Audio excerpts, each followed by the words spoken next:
Hi everyone, in this lesson we will talk about the market structure.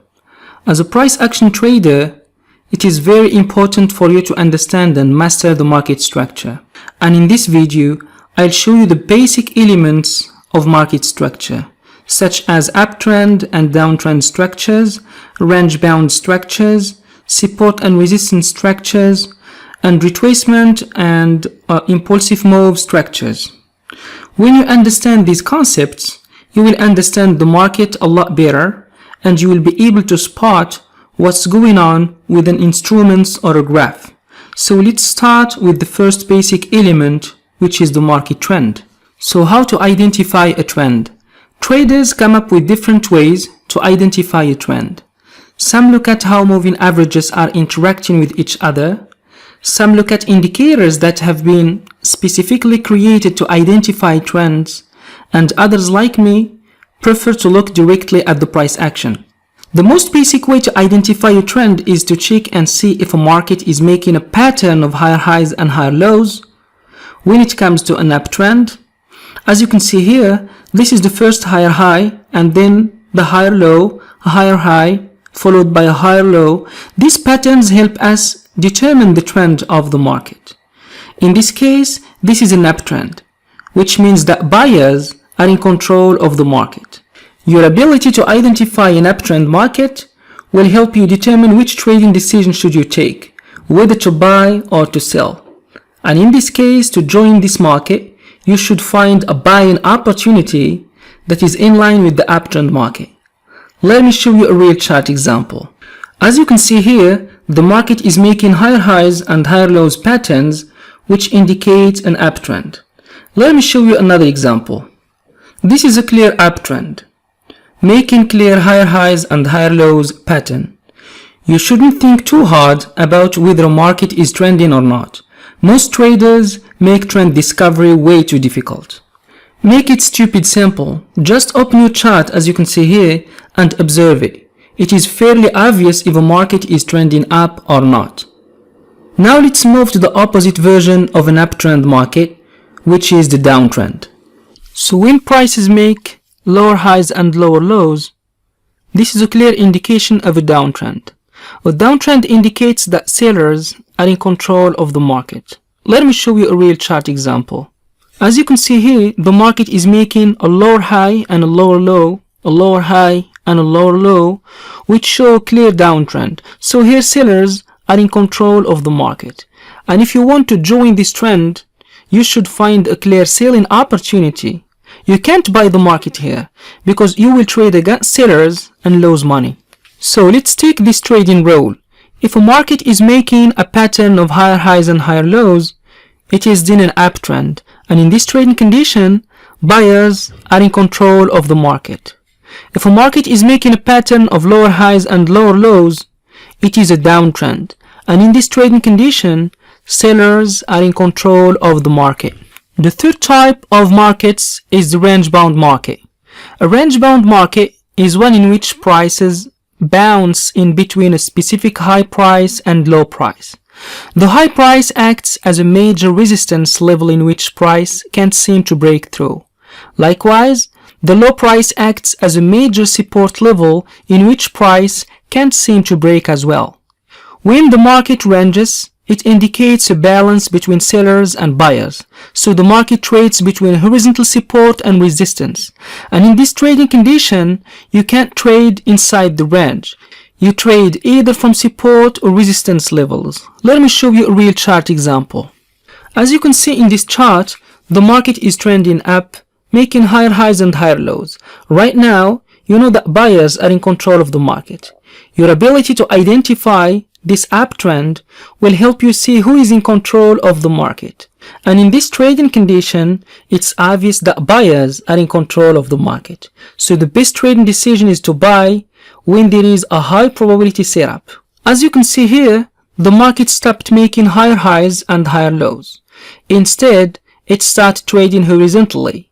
So here you will change your way of thinking because buyers are no more in control of the market. Buyers and sellers are equal, and the best trading decisions should be taken from the boundaries. I mean from support and resistance. Let me give you another chart example.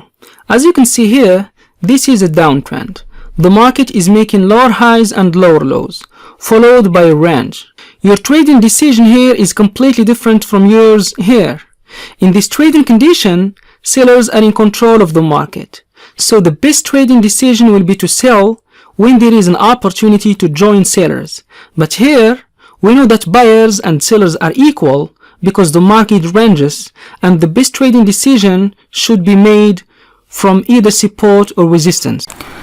Let's move to another important element of the market structure, which is support and resistance. One of the first things you have to learn as a price action trader is the concept of support and resistance levels. So what is support and resistance? Support and resistance are points in the market where the price has a high probability of reversing. Knowing where these levels form and the reason why they form can help you in predicting where the price is likely to reverse and start moving in the opposite direction. So how to identify support and resistance levels? In fact, there are specific criteria we look for to identify support and resistance levels, such as swing highs and swing lows. We look for swing highs and swing lows, meaning the highest and lowest points that prices has reached in recent time. The second trait is obvious price rejection point, and here we look for levels where prices are clearly rejected and reversed in the opposite direction. And the third trait is broken support levels that become resistance and broken resistance levels that become support. We don't really need all the criteria we just listed to mark a level of support and resistance, but the more criteria that the levels have, the better.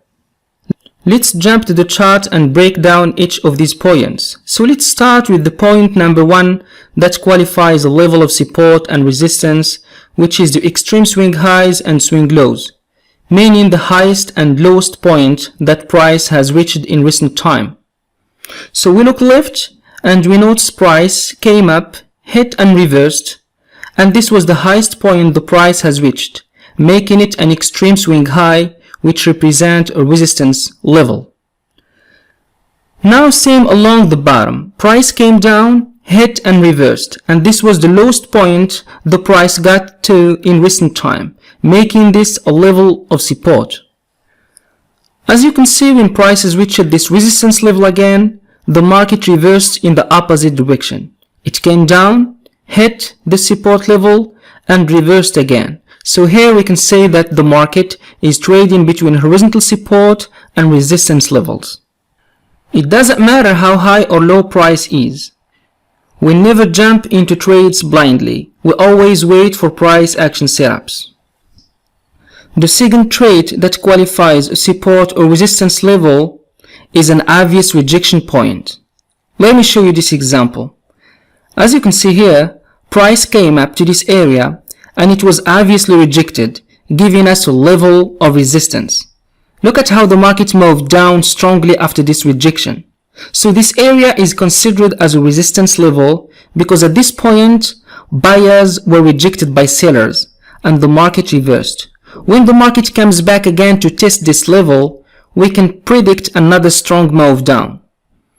Look at what happened here. The market rejected again and respected the resistance level. And the same thing happened here again. So an obvious rejection point followed by a strong move down can help us identify a resistance level. The third trait that qualifies a support and resistance level is a broken support level that becomes resistance or a broken resistance level that becomes support.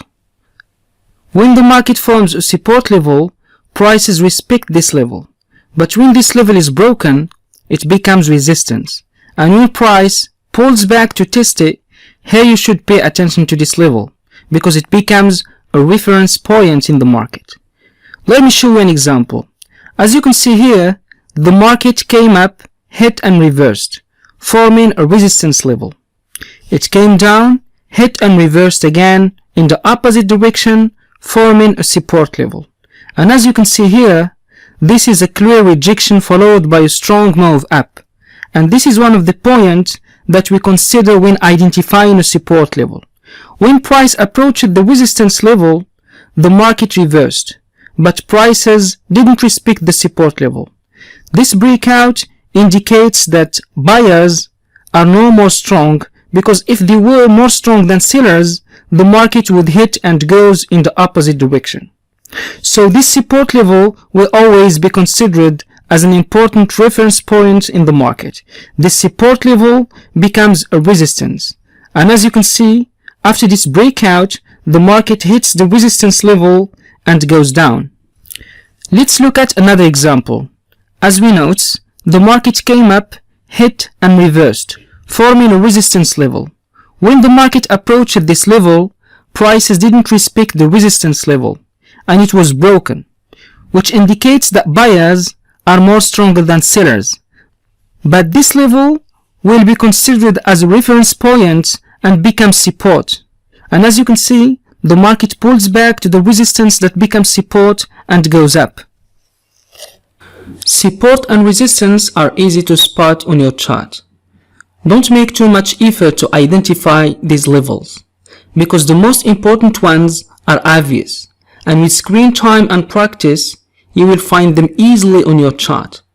Just remember the 3 traits that help us identify a level of support or a resistance, which are an extreme swing high or an extreme swing low, an obvious rejection point followed by a strong move up or a strong move down, a broken support level that becomes a resistance, or a broken resistance level that becomes support.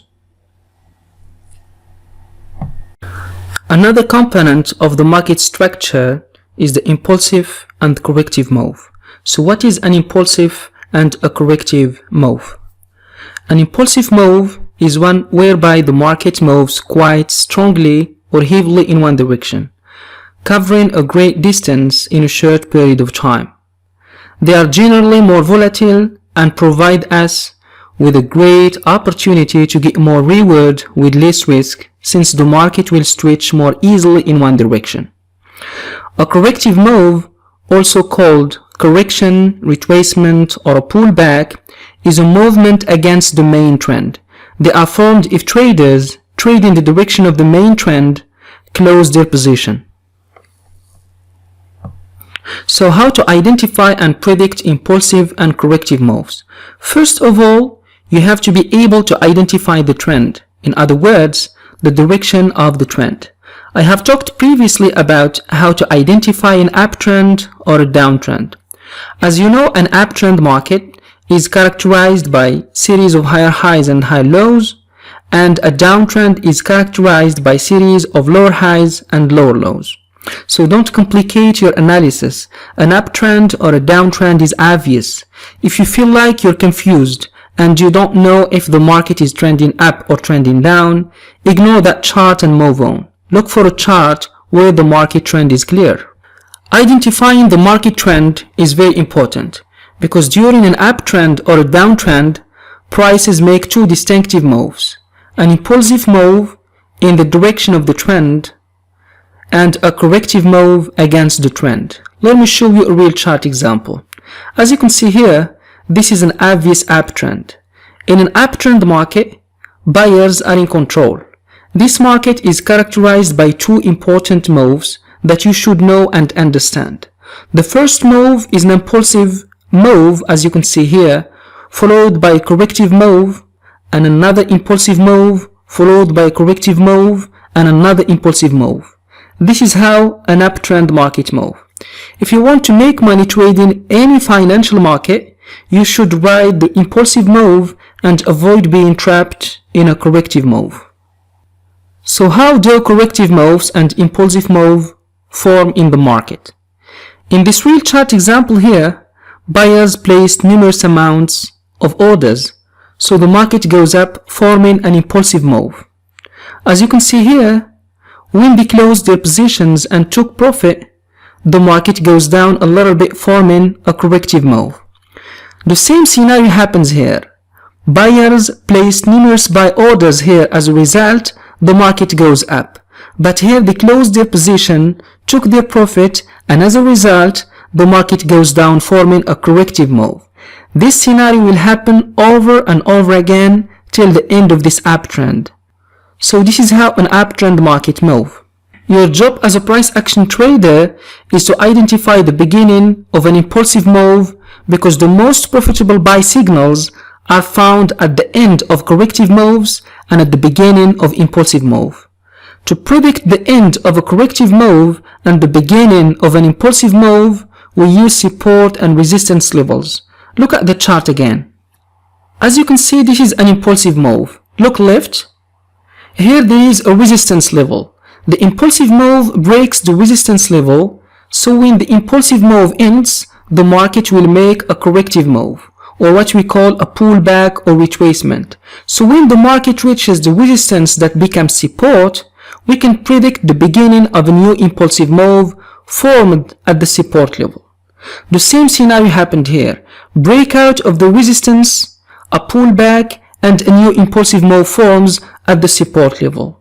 So this is how we can predict the beginning of an impulsive move by using support and resistance levels in an uptrend market. Let me give you another example. As you can see here, this is a daily chart. The market is trending up. This is an impulsive move followed by a corrective move. Look left. This is a resistance that will be used as a reference point for buyers to make another impulsive move. This is another impulsive move, the breakout of the resistance level that becomes support, a pullback or a corrective move, and another impulsive move. This is the most important move because, as you can see, when the market reaches the resistance level that becomes support, which is a reference point for buyers, we can predict the beginning of a new impulsive move. And as you can see, this is an engulfing bar signal that indicates the beginning of an impulsive move. Look at another example of an uptrend market. An impulsive move followed by a corrective move. Look left, a resistance level that becomes support. This is a reference point for buyers, and when the market reaches this level, we can see a clear signal of an engulfing bar that indicates the beginning of a new impulsive move. The same thing happened here. This corrective move formed the resistance that becomes support, and when the market reached this level, another impulsive move took place. For a downtrend market, sellers are in control. A downtrend market can have also two distinctive moves, an impulsive move and a corrective move. Let me show you an example. As you can see here, this is an impulsive move. Look left. This is a support level that becomes resistance, and this level is a reference point for sellers.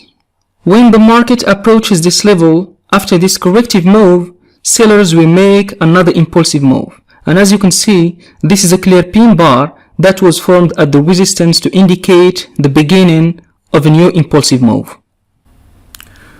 This is another example of a downtrend. As you can see, an impulsive move here, a breakout of the previous support that becomes resistance. This level is a reference point for sellers. When this corrective move approaches this level, we can predict the beginning of a new impulsive move. The same thing happened here. The breakout of the previous support that becomes resistance, a corrective move, and when this corrective move reaches this reference point, the resistance level, we can predict the beginning of an impulsive move.